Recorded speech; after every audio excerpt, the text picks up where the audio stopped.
The wind out there is howling in parts of northern Utah, and that is creating a very busy morning for UHP troopers. It sure is. We're going to go out to Fox 13's Scott McCain. He has the very latest from Farmington. Scott, good morning.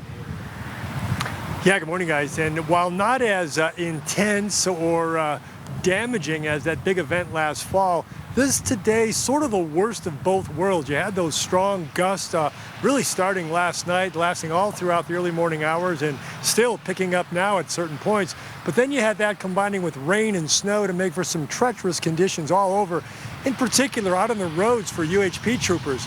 And again, this is a difficult combo that they've been dealing with here all morning long. And as we made our way around Davis County today, we saw at least one down power line. And of course, what windstorm story would be complete without a trampoline being lifted out of someone's yard and blown down the street?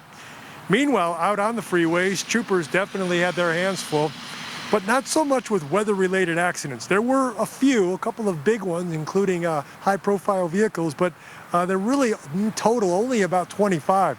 Troopers, though, were scrambling to deal with a couple hundred incidents they refer to as public assist calls.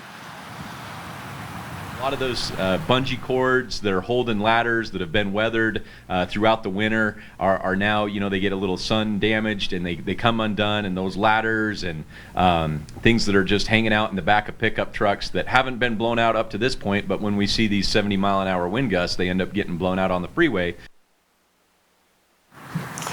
So there weren't too many folks escaping today's windstorm event.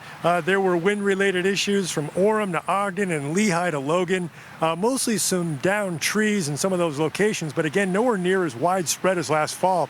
And then there's this warning from UHP troopers.